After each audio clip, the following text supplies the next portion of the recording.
शांति। 16 जुलाई 2026।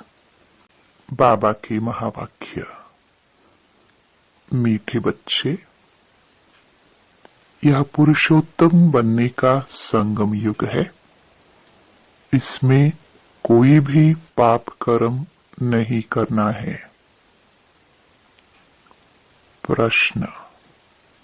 संगम पर तुम बच्चे सबसे बड़ा पुण्य कौन सा करते हो? उत्तर।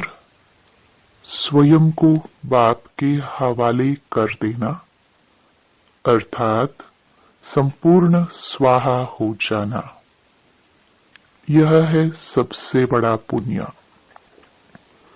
अभी तुम ममत्व मिटाते हो, बाल बच्चे घर बार सबको भूलते हो। यही तुम्हारा व्रत है। आप मुए, मर गई दुनिया। अभी तुम विकारी संबंधों से मुक्त होते हो। गीत। जले न क्यों परवाना। ओम शांति। ये सब भक्ति मार्ग में बाप की महिमा करते हैं। यह है परवानों की क्षमा के लिए महिमा। जबकि बाप आए हैं तो क्यों न जीते जी उनके बन जाए। जीते जी कहाँ ही उनको जाता है जो एडॉप्ट करते हैं। पहले तुम आसुरी परिवार के थे, अब तुम ईश्वरीय परिवार के बने हो। जीते जी ईश्वर ने आकर तुमको एडॉप्ट किया है, जिसको फिर शरणागति कहा जाता है। गाते हैं ना, शरण पड़ी मैं तेरे। अब प्रभु की शरण तब पड़े जबकि वह आए, अपनी ताकत दिखाए, जलवा दिखाए। वही सर्वशक्तिमान है ना। बरोबर उनमें कशिश भी है ना। सबको छुड़ा देते हैं। बरोबर जो बाप के बच्चे और बच्चियां बनते हैं, वह आसुरी संप्रदाय के संबंध से तंग हो जाते हैं। कहते हैं, बाबा कब यह संबंध छूटेंगे? यहाँ यह पुराना संबंध भूलना पड़ता है। आत्मा जब देह से अलग हो जाती है तो बंधन खलास हो जाते हैं।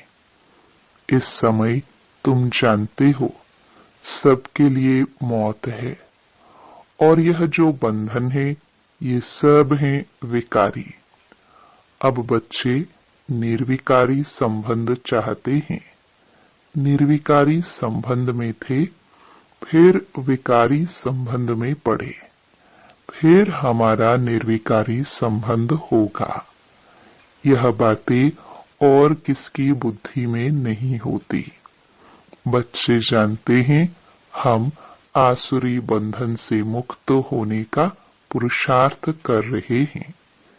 एक बाप से योग रखा जाता है। उस तरफ है एक रावण, इस तरफ है एक राम। यह बातें दुनिया नहीं जानती। कहते भी हैं राम राज्य चाहिए, परंतु सारी दुनिया रावण राज्य में है। यह कोई समझते नहीं है। राम राज्य में तो पवित्रता, सुख, शांति थी। वह अब नहीं है, परंतु जो कहते हैं उसको महसूस नहीं करते हैं। गाया भी जाता है, यह आत्माएं सब सीताएं हैं। एक सीता की बात नहीं, न एक अर्जुन की, न एक द्रौपदी की बात है। यह तो अनेकों की बात है। दृष्टांत एक का देते हैं। तुमको भी कहा जाता है तुम सब अर्जुन मिसल हो। तुम कहेंगे अर्जुन तो यह भागीरथ हो गया। बाप कहते हैं मैं साधारण बूढ़े तन का यह रथ लेता हूँ। उन्होंने फिर चित्रों में घोड़े गाड़ी दिखाया है। इसको अज्ञान कहा जाता है। बच्चे समझते हैं यह शास्त्र आदि जो भी हैं सब भक्ति मार्ग के हैं। यह बातें कोई समझ ना सके जब तक 7 रोज समझने का कोर्स ना ले। भक्ति अलग है।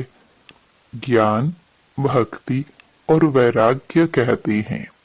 वास्तव में सन्यासियों का वैराग्य कोई सच्चा नहीं है। वह तो जंगल में जाकर फिर आए शहरों में निवास कर बड़े बड़े मकान आदि बनाते हैं। सिर्फ कहते हैं हमने घर बार छोड़ा है। तुम्हारा है सारी पुरानी दुनिया से वैराग्य। यथार्थ बात यह है, वह है हद की बात। इसलिए उनको हठयोग, हद का वैराग्य कहा जाता है। तुम जानते हो यह पुरानी दुनिया अब खत्म होनी है, इसलिए जरूर इससे वैराग्य आना चाहिए। बुद्धि भी कहती है नया घर बनता है तो पुराने को तोड़ा जाता है। तुम जानते हो अभी तैयारी हो रही है। कलयुग के बाद फिर सतयुग जरूर आएगा। अभी यह है पुरुषोत्तम संगम युग। पुरुषोत्तम मास भी होता है। तुम्हारा है पुरुषोत्तम युग। पुरुषोत्तम मास में दान पुण्य आदि करते हैं। तुम इस पुरुषोत्तम युग में सर्वस्व स्वाहा कर लेते हो। जानते हो ये सारी दुनिया ही स्वाहा होनी है, तो सारी दुनिया का सर्वस्व स्वाहा होने के पहले हम अपने को क्यों न स्वाहा करें। इसका तुमको कितना न पुण्य मिलेगा।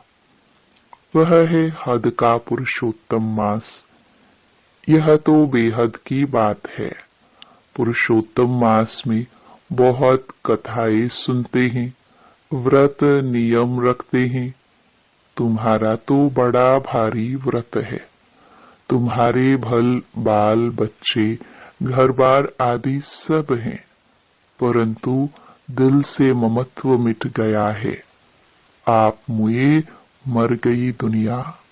तुम जानते हो ये सब खत्म हो जाएंगे। हम बाप के बने हैं पुरुषोत्तम बनने के लिए। सर्व पुरुषों में अर्थात मनुष्यों में उत्तम पुरुष यह लक्ष्मी नारायण सामने खड़े हैं।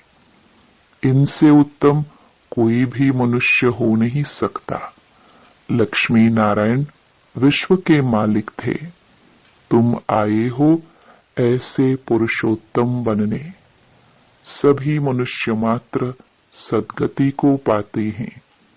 मनुष्यों की आत्मा पुरुषोत्तम बन जाती है तो फिर उनके रहने का स्थान भी ऐसा उत्तम होना चाहिए।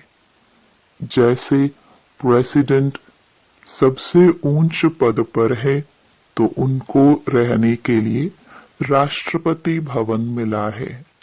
कितना बड़ा महल, बगीचा आदि है। यह हुई यहाँ की बात। राम राज्य को तो तुम जानते हो। तुम सतयुगी पुरुषोत्तम बनते हो, फिर यह कलयुगी पुरुषोत्तम रहेंगे नहीं। तुम सतयुगी पुरुषोत्तम बनने के लिए पुरुषार्थ कर रहे हो। तुम जानते हो हमारे महल कैसे बने हुए होंगे। कल राम राज्य होगा। तुम राम राज्य में पुरुषोत्तम होंगे। तुम चैलेंज करते हो कि हम रावण राज्य को बदल राम राज्य स्थापन करेंगे। अब चैलेंज किया है तो 1-2 को पुरुषोत्तम बनाना है भविष्य 21 जन्मों के लिए। देवताओं की महिमा गाते हैं सर्वगुण संपन्न। अहिंसा परमो देवी देवता धर्म। तुम जानते हो और कोई मनुष्य नहीं जानते।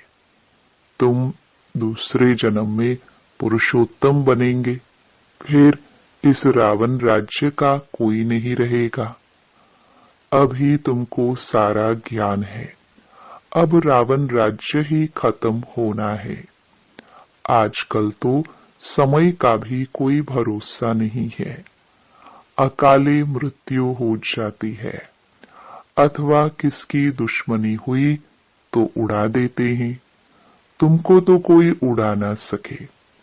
तुम अविनाशी पुरुषोत्तम हो। यह है विनाशी, सो भी रावण राज्य में। इनको तुम्हारे दैवी राज्य का पता ही नहीं है। तुम जानते हो, हम अपना दैवी स्वराज्य स्थापन कर रहे हैं श्रीमत पर। जिनकी पूजा होती है वह जरूर अच्छा कर्तव्य करके गए हैं, यह तुम जानते हो। देखो जगदम्बा की कितनी पूजा है। अब यह है ज्ञान ज्ञानेश्वरी। तुम जगदम्बा की बच्चियां हो, ज्ञान ज्ञानेश्वरी और राज राजेश्वरी।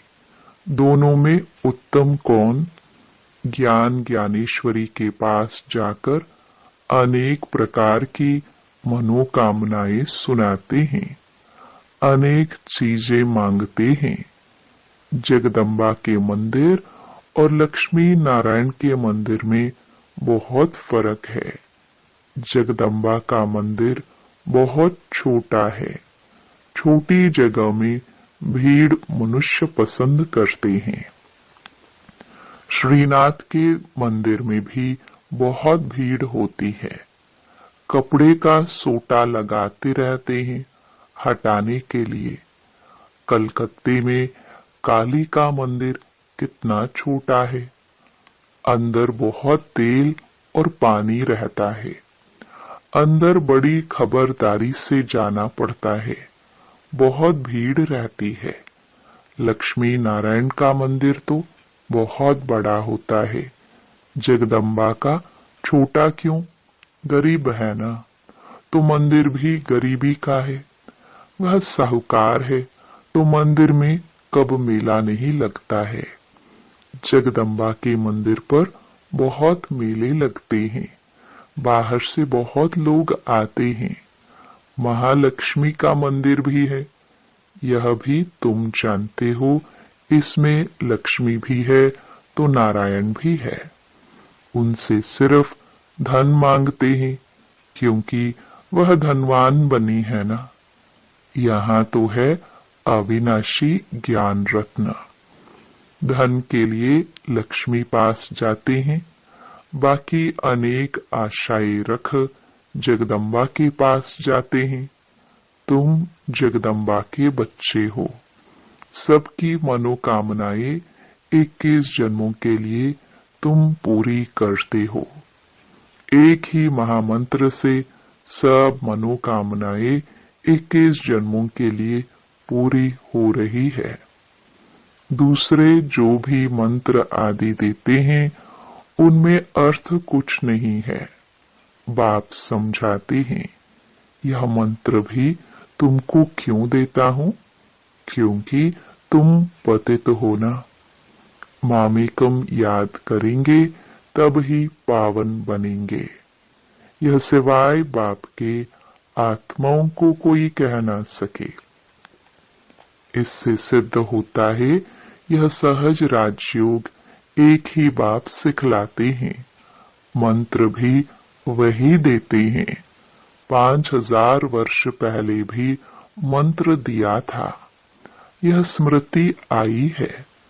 अभी तुम सम्मुख बैठे हो। क्राइस्ट होकर गया, फिर उनका बाइबल पढ़ते रहते हैं। वह क्या करके गए? धर्म की स्थापना करके गए। तुम जानते हो शिव बाबा क्या करके गए? श्री कृष्ण क्या करके गए? श्री कृष्ण तो सतयुग का प्रिंस था, जो ही फिर नारायण बना, फिर पुनर्जन्म लेते आए हैं। शिव बाबा भी कुछ करके गए हैं, तब तो इनकी इतनी पूजा आदि होती है। अभी तुम जानते हो, राजयोग सिखा कर गए हैं, भारत को स्वर्ग बनाकर गए हैं। जिस स्वर्ग का पहला नंबर मालिक खुद नहीं बने, वह तो श्री कृष्ण बना। जरूर श्री कृष्ण की आत्मा को पढ़ाया, तुम समझ गए हो। श्री कृष्ण की वंशावली तुम बैठे हो। राजा रानी को मात पिता अन्नदाता कहते हैं। राजस्थान में भी राजा को अन्नदाता कहा जाता है। राजाओं की कितनी मान्यता होती है। आगे सब शिकायतें राजा के पास आती थी, दरबार लगती थी। कोई भूल करते थे तो बहुत पछताते थे। आजकल तो जेल बर्ड्स बहुत है, घड़ी घड़ी जेल में जाते हैं।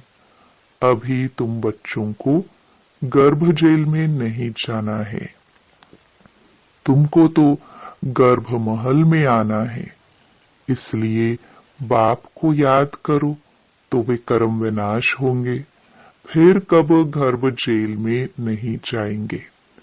वहां पाप होता नहीं है। सब गर्भ महल में रहते हैं। सिर्फ कम पुरुषार्थ के कारण कम पद पाते हैं। ऊंच पद वालों को सुख भी बहुत रहता है। यहाँ तो सिर्फ 5 वर्ष के लिए गवर्नर प्रेसिडेंट मुकर्रर करते हैं। तुम समझा सकते हो कि भारत ही दैवी राजस्थान बना। अभी तो न राजस्थान है और न राजा रानी है। आगे कोई गवर्नमेंट को पैसे देते थे तो महाराजा महारानी का टाइटल मिल जाता था। यहाँ तुम्हारी तो है पढ़ाई। राजा रानी कब पढ़ाई से नहीं बनते हैं। तुम्हारी एम ऑब्जेक्ट है। इस पढ़ाई से तुम विश्व का महाराजा महारानी बनते हो, राजा रानी भी नहीं। राजा रानी का टाइटल त्रेता से शुरू होता है। तुम अभी ज्ञान ज्ञानेश्वरी बनते हो, फिर राज राजेश्वरी बनेंगे। कौन बनाएंगे? ईश्वर। कैसे? राजयोग और ज्ञान से। राजाई के लिए बाप को याद करना है। बाप तुमको स्वर्ग का मालिक बनाते हैं। यह तो बहुत सहज है ना। हेवन स्थापन करने वाला है ही गॉड फादर। हेवन में तो हेवन की स्थापना नहीं करेंगे। जरूर उन्हों को संगम पर पद मिलता है। इसलिए इसको सुहावना कल्याणकारी संगम युग कहा जाता है। बाप कितना बच्चों का कल्याण करते हैं, जो स्वर्ग का मालिक बनाते हैं। कहते भी है, परम पिता परमात्मा नई दुनिया रचते हैं, परंतु उसमें कौन राज्य करते हैं यह किसको पता नहीं। तुम समझते हो राम राज्य किसको कहा जाता है। उन्होंने तो राम राज्य को लाखों वर्ष दे दिए हैं, कलयुग को 40,000 वर्ष दे दिए हैं। बाप कहते हैं, मैं आता ही हूँ संगम पर, आकर ब्रह्मा द्वारा विष्णुपुरी की स्थापना करता हूँ। सत्यनारायण की कथा भी यह है। सतयुग में तुम लक्ष्मी नारायण सर्वगुण संपन्न बनते हो। फिर कला कम होती जाती है। नया झाड़ तब कहा जाता है जबकि स्थापना होती है। नया मकान बनता है तो नया कहेंगे। तुम भी सतयुग में आएंगे तो नई राजधानी होगी, फिर कला कम होती जाती है, स्थापना यहाँ होती है। यह वंडरफुल बातें कोई की भी बुद्धि में नहीं है। तो बाप ने समझाया है कि सभी आत्माओं के लिए यह युग है पुरुषोत्तम बनने का। जीवन मुक्ति को पुरुषोत्तम कहा जाता है, जीवन बंध को पुरुषोत्तम नहीं कहेंगे। इस समय सब जीवन बंध में है। बाप आकर सबको जीवन मुक्त बनाते हैं। तुम आधा कल्प जीवन मुक्त होंगे, फिर जीवन बंध। यह तुम समझते हो। तुम्हारा व्रत नियम क्या है? बाबा ने आकर व्रत रखवाया है। खान पान की बात नहीं है। सब कुछ करो, सिर्फ एक तो बाप को याद करो और पवित्र बनो। पुरुषोत्तम मास में बहुत करके पवित्र भी रहते होंगे। वास्तव में इस पुरुषोत्तम युग का मान है तो तुमको कितनी खुशी, कितना नशा होना चाहिए। अब तुमसे कोई पाप कर्म नहीं होना चाहिए, क्योंकि तुम पुरुषोत्तम बन रहे हो। अच्छा, मीठे मीठे सिखिलदे बच्चों प्रति माता पिता बाप दादा का याद प्यार और गुड मॉर्निंग। रूहानी बाप की रूहानी बच्चों को नमस्ते। धारणा के लिए मुख्य सार। पहला, इस पुरुषोत्तम युग में जीवन मुक्त बनने के लिए पुण्य कर्म करने हैं। पवित्र जरूर रहना है। घर बार आदि सब होते दिल से ममत्व मिटा देना है। दूसरा, श्रीमत पर अपने तन मन धन से दैवी राज्य स्थापन करना है। पुरुषोत्तम बनाने की सेवा करनी है। वरदान, सहयोग द्वारा स्वयं को सहज योगी बनाने वाले निरंतर योगी भव। संगम युग पर बाप का सहयोगी बन जाना, यही सहज योगी बनने की विधि है। जिनका हर संकल्प, शब्द और कर्म बाप की व अपने राज्य की स्थापना के कर्तव्य में सहयोगी रहने का है, उसको ज्ञानी योगी तो आत्मा निरंतर सच्चा सेवाधारी कहा जाता है। मन से नहीं तो तन से, तन से नहीं तो धन से, धन से भी नहीं तो जिसमें सहयोगी बन सकते हो उसमें सहयोगी बनो। तो यह भी योग है।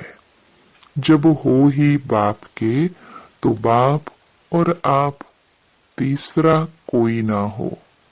इससे निरंतर योगी बन जाएंगे। स्लोगन, संगम पर सहन करना अर्थात मरना ही स्वर्ग का राज्य लेना है।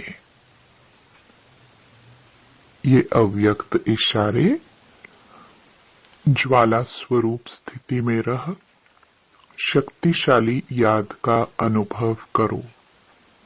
समय प्रमाण रहे हुए जो भी मन के संबंध संपर्क के हिसाब किताब है, उसे ज्वाला स्वरूप याद में भस्म करो।